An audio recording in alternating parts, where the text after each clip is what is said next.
Tuolla oikealla näkyy Pallastunturi. Siinä edessä on Pallaskero. Ja huomenna me mennään sinne.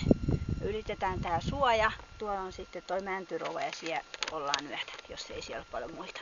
Jos siellä on muita, niin sitten me pystytään telttaan, kun saadaan olla omassa rauhassa.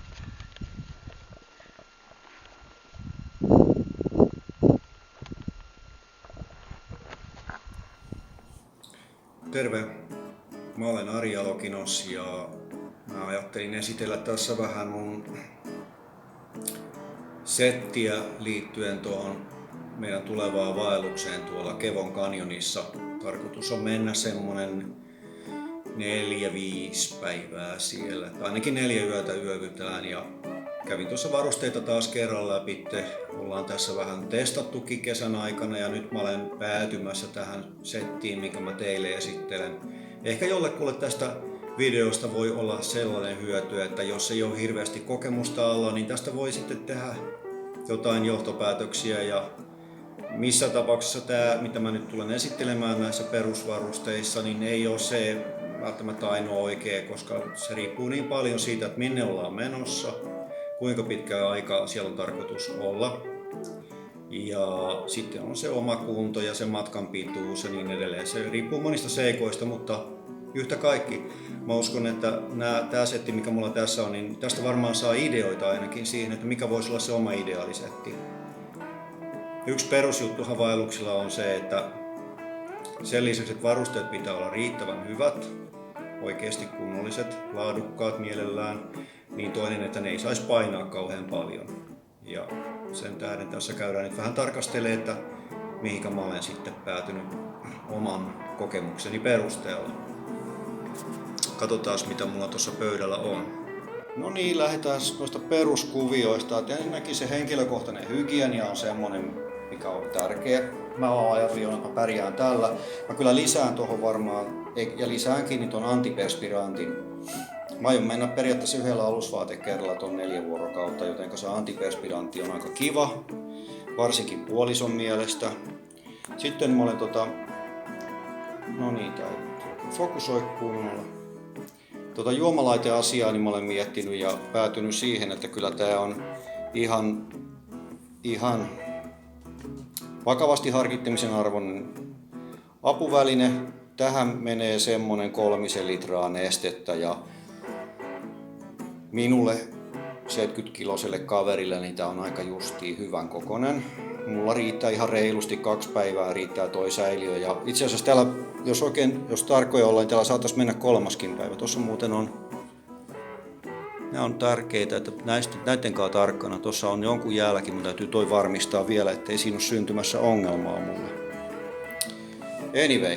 Ja tässä niin tuli sitten semmonenkin juttu, että nämä varusteet on ihan syytä käydä huolella läpi ennen reissua silloin, kun lähdetään useamman päivän matkalle, että siellä ei oikeasti ole mitään ongelmia mahdollisesti tuloa. Eli kaikki kannattaa ihan oikeasti testata.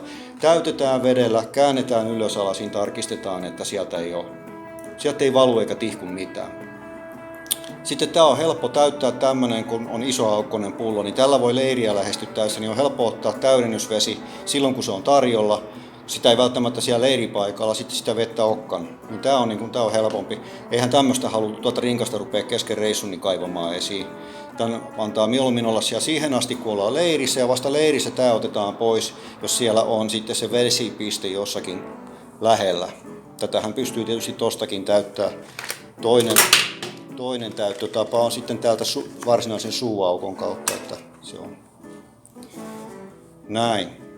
Sitten mennään eteenpäin tätä keittiöosastoa, niin tässä on meillä, niin mä en varmaan sitä sanonutkaan, me ollaan 2 Pekkaan vaimon kanssa lähdössä, että meitä on 2 ihmistä, niin tässä on 2 hengelle niin kuin oikein sopiva pannu, jolla homma onnistuu. Sitten tämä kattilaosa, tässä nyt voi paistaa, keittää mitä haluaa. Ja jostakin retkeilysetistä, niin mulla on, näitä kyllä myydään irtonakin, niin on tää irtokahva, jonka avulla niin pysyy näpit palamatta, kun niitä nostelee sieltä. Sitten tässä on pieni poltinosa. Tämän kokoinen setti niin meillä riittää helposti, niin kun mä ostan yhden tämmöisen täyden, niin se riittää meillä koko sen viikon siellä 4-5 päivää siellä kanionivaelluksella. Ja sitten tässä on tämmönen, itse asiassa mä en tätä hankkinut tätä hommaa varten, mä sain tämmösen, kun vaimo sai tän joululahjaksi. Tää on induktiosytytin. Elikkä pistetään tosta vähän virtaa siihen päälle, noin. Ja täällä on varmistin pohjassa, nämä on molemmat näin. Niin tolla, niin siitä lähtee iloisesti, niin kaasupoltin ei tarvitse tuulessa yrittää tulitikkujen kanssa pelata. Tää säästää tulitikkuja, tää kestää tosi hyvin ja tää on USB-ladattava. Menee nyt testiä käytettäväksi. Mä ainakin 2 reissulla jo tätä käyttänyt. Olen tykännyt, että on hyvä. Tällä lähtee pommin varmasti kyllä toi kaasupoltin käyttöön. Sitten kunnollinen veitsi. Kuka nyt mitäkin tykkää. Mä nyt on vanhan liiton miehi, niin mä oon tämmöisellä leukulla mä oon pärjännyt kaikki noi reissut. Ihan täysin. Sitten tuossa vasarilenkissä mulla on vielä tää karbiinihaka. Sitä saattaa joskus hyödyntää, varsinkin kevolla saattaa olla se, että haluaa ripustella asioita, niin toi on riittävän järeä, että tällä voi ripustaa vaikka rinkan johonkin, jos haluaa sen nostaa vaikka puuhun, ettei ihan kaikki elukat mene etsimään eväitä sieltä. No joo, en ole siihen käyttänyt, mutta muuhun kyllä. Termaselli on kans vähän niinku testimielessä mukana. Tämän pitäisi 24 alalta hävittää, pitää itikat loitolla. Tämä laitteen lämpeneminen on 10-30 minuuttia, että se saavuttaa täyden toimintatehonsa, ja kun tuo pädi menee valkoiseksi, niin siitä tietää, että okei, sieltä on tehoaineet lähtenyt. Katsotaan, mitä tämä auttaa. Tuikut, periaatteessa tuikulla voi kuivata vaikka kastuneet vaelluskengät, kun ne laittaa sinne kengän sisään ja sytyttää. Olen testannut, ei palannut kengät, mutta kengät sen sijaan rupesi kuivumaan. Tässä on sitten näitä sytytyspaloja, tuossa on toi raapasukärki ja se on jotain parafiini tai jotain imeytetty tuohon huokoseen materiaaliin. Tuolla aika mukavasti saa parannettua sitä sytyttävyyttä. Tämä on sitten vähän niin kuin extreme gear, eli jos sattuu käymään niin, että tulee tosi yllättäen se sade päälle tai jotain, jostakin syystä tarvitaan lisäsuoja, niin kertakäyttösadetakki. Sanotaan vaikka, että mulppaat sinne jokeen, niin ennen kuin ehdit saada hankittua itsellesi lisää kuivaa päälle, niin tällä pääsee blokkaamaan tuulen vaikutukset, ettei mennä hypotermian puolelle kovin äkkiä. Mun vakiovarusteet, kompassi, kartta nyt ei ole tässä matkassa, ja sitten on GPS. On aika kiva apuväline. Sen tarkoitus ei ole olla se yksinomainen navigointivaruste, vaan tällä varmistetaan omaa sijaintia, kun luetaan sitä oikeata karttaa, eli sitä paperikarttaa. Jos tuonne Lappiin lähdetään, niin mä en takuulla lähde ilman oikeata paperikarttaa. Se on se, mihinkä mä merkkaan leirit ja mä teen sitten seuraavan päivän matkasuunnitelmat. Tämän avulla mä pysyn reitillä ja tämän avulla niin mä pistän noi leiripaikat muistiin. Ja sitten tarvittaessa, jos mulla on epävarmaa, onko mä lukenut karttaa oikein, niin tätä kun mä vertaan siihen mun paperikarttaan, niin se antaa mulle aina vastauksen siitä, että missä mennään. Olenko lukenut karttaa oikein vai väärin. Jokainen voi lukea karttaa väärin, jokainen voi erehtyä. Mutta jos on kartta, kepsi, kompassi, niin kyllä sinulla ollaan jo melko vahvoja. Ja kompassiahan et tarvitse muuhun kuin vahvistat vaan siitä, missä päin sulla on pohjoinen. Silloin sä voit kääntää kartan karttapohjoiseen. Sulla on jo huomattavasti vahvempi lähtötilanne tulkita sitä sun omaa sijaintia. Toki vaelluksella ei pitäisi joutua edes siihen tilanteeseen, että sun pitää ruveta etsimään sijaintia, vaan pitäisi sitä omaa kulkua seurata kartalta koko ajan, aina siitä auton P-paikalta alkaen. Silloin on helpoimmasta päästä se tilanne hallinnassa. On aika työlästä ruveta kesken kaiken tuolla Kairassa selvittää omaa sijaintiaan, jos ei ole yhtään katsonut, mistä lähti, paljonko on kulkenut, mihin suuntaan on mennyt. Sitten tämmöistä lisätarviketta kukin voi päättää, että mitä haluaa ottaa mukaan. Mä tykkään, että musta on ihan kiva, että on tämmöistä vedenkestävää muistipaperia ja lyijykynä. Tää on lyijytäytteinen tää. Joskus olen käyttänyt silleen, että kun olen koordinaatteja selvittänyt tuolta kepsistä ja siirtänyt, katsonut kartalle, että missä ollaan. Mä olen kartalle merkinnyt siellä, niin silloin on ihan kiva. Tai johonkin muuhun. Tai jättää auton kojelaudalle maininta, että hei, olemme 4 päivän vaelluksella, tarkoitus, suunniteltu palaamispäivä on se ja se. Muuta tietoa siihen ei tarvitse, mutta jos onnistut itse hukkaan kairaa, etsijät löytää sun auton, pystyy tunnistamaan, että aha, se oot sinä, ja ne näkee tosta jo, että mikä se sun matkasuunnitelma oli. Jos et ole jostain syystä sitä minnekään muualle, ystäville, sukulaisille, vanhemmille tullut kertoneeksi. Teippiä, ohuempaa narua, vähän paksumpaa narua, 2-3 eri mittaista varahihnaa, varusteiden paikkailua, mitä lie kulloinkin saattaa tarvita. Jos oikein paha tilanne tulisi, niin periaatteessa voisi ajatella ehkä, että voisi käyttää jopa kiristyssiteenä.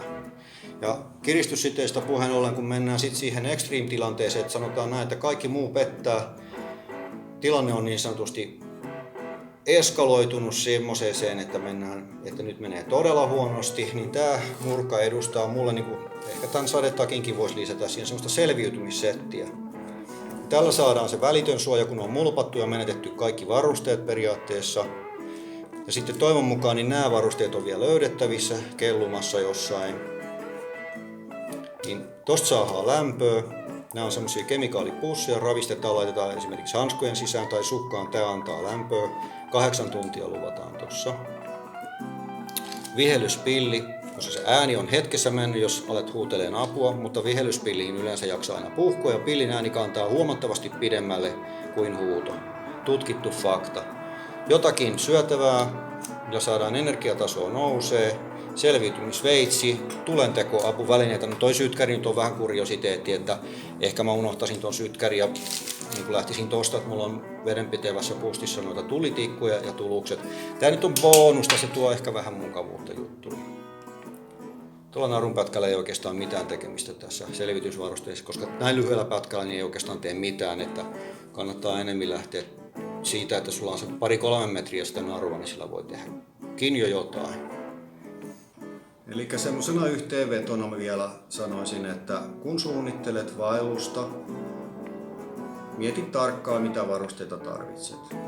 Mieti se tilanne, yritä kuvitella itse sinne kairaan ja miettiä, että mitä sulla on siellä käytettävissä, kun sä et voi mennä sinne kotikaapille hakemaan niitä varusteita ja sitten se, että sun pitää se kaikki kantaa sinne kairaan. Eli aika lailla se on sitä priorisointia. Ja netti on täynnä hyviä ohjeita ja voitia. Tässä nyt ehkä olisi sitten yksi vielä lisää. Mutta tämä on nyt tämä setti, mikä tässä on esillä, niin tämä on tosiaan sillain mietitty, että se olisi Kevon vaellusta varten. Ja jokaiselle suosittelen, että teette vähintään yhden yön patikoinnin jossakin siellä kotinurkilla lähimmässä kansallispuistossa ennen kuin lähdette sinne pohjoiseen vaeltamaan. Jos teillä ei ole semmoista aikaisempaa kokemusta, vahvaa kokemusta siitä, mitä se on, kun ollaan useampi yö omien varusteiden varassa. Siellä erämaassa kun ollaan, niin parhaimmillaan niin itsekin ollaan oltu semmoisissa, että on ollut 35 kilometriä lähimmälle tielle. Niin se täytyy miettiä se homma niin, että ollaan omavaraisia. Tästä äskeisestä esittelystä puuttuu ensiapuvälineet sun muut, koska meitä on 2, ollaan vaimon kanssa, niin se on vaimon vastuulla, niin on varustella se pieni ensiapupaketti ja vaimolla on myöskin ruuat sun muut, mutta että vaimo vastaa niin tuosta ensiapupuolesta ja minä vastaan navigoimisesta. Eli työjakokin on ihan hyvä olla ja sitten se, että katsotaan, että ne molempien varusteet niin, että ei turhaan kanneta samoja varusteita tuplana. Se riittää, että on yhdet varusteet, joita kumpikin sitten tarvittaessa pystyy hyödyntämään. Näin. Kiitos kun katselit. Ja hyvää reissua. No se polku sitten hävisi. Päätettiin, että ei se meitä pysäytä, että lähdetään sitten itse vetämään polkua tai tämmöistä uraa, mutta niin kuin näkyy, niin vähän on vetistä.